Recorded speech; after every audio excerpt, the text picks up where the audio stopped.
founder and executive director for National Security Institute, Jamil Jaffer, joining us again. All right, day one into this 2-week truce, if you will, and it seems as though Israel also trying to back off from Hezbollah, from Beirut, and in fact having somewhat of a ceasefire there. Is that going to be helpful to what's happening in Iran?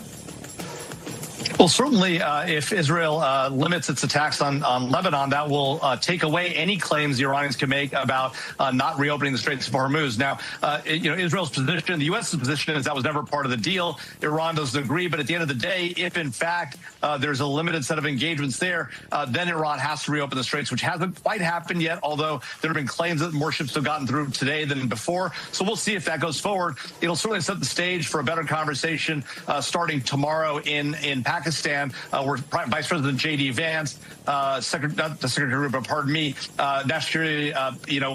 Steve Witkoff, and Jared Kushner will all be there trying to meet with the Iranians to try and find a deal space here. Yeah, again, the Strait of Hormuz, the crux of why we stand here.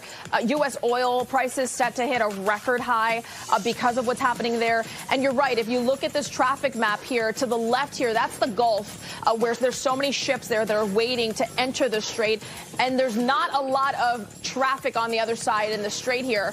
Any sense that the Americans have more of a handle on the strait, or is this still entirely being led by Iran? Well, unfortunately, we've allowed them to control that area. It's a very small, very tight space when it comes to choke point there for oil traffic. About 20% of the world's oil goes through that choke point. That being said, the U.S. has always had taken the view that strait has to remain open. It's an international waterway. And we've at times escorted ships through that strait to make sure that waterway remained open. At this point, the president isn't interested in doing that. He's had the opportunity now for a couple of weeks to do that. He hasn't taken that action. In fact, he put pressure on our European allies to take that action. They haven't done it yet either. So, it does remain in Iranian control, but it doesn't have to remain that way. If at any point the U.S. decides to send destroyers and warships through the straits and say, look, we're escorting these ships through, then they're daring the Iranians to hit our ships, and that is something the Iranians aren't likely going to want to do. And so we'll see how this plays out. But as of right now, the goal is to get them to reopen it without the need for warships. So we'll see if that happens over the next day or two. Yeah, 2 tankers are the only ones that have crossed the strait there since this truce. And Saturday seems to be a big day because you've got the special envoys for the president there, Steve Witkoff, Jared Kushner, and along with the vice president, J.D. Vance, trying to enforce not just a 2-week truce, but get this thing to end here. What exactly do you think needs to happen for the Iranians to finally accept diplomatic solution to this, which seems like in the decades that there's been relations, if you can even call them that, with the United States, they've refused?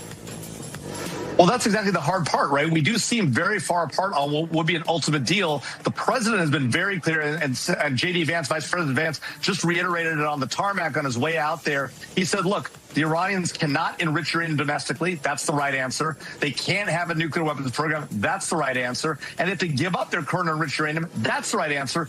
Beyond that, and the president's already said it before, but Vice President Vance should reiterate it, you've got to stop supporting terrorist groups like Hezbollah, Hamas, Palestinian Islamic Jihad, and you have to stop engaging in malign activities in the entire region. If the Iranians are willing to do that, then I think a truce is certainly and a long-term peace process can get underway. The problem is they've never been willing to do 90% of that, much less give up their enrichment capabilities. And unfortunately, in the Obama administration, we allowed them to maintain that. The President Trump, obviously, in his first term, walked away from that. He can't now go back to a deal which would allow them to enrich domestically, and that's going to be a real sticking point in this conversation. All right, we'll wait and see, because the latest reporting there from Iranian television is that the supreme leader is looking for revenge. So that would be back to square one, unfortunately, and we haven't even hit Friday. Jamil, we'll keep watching. We appreciate the insight. Thank you.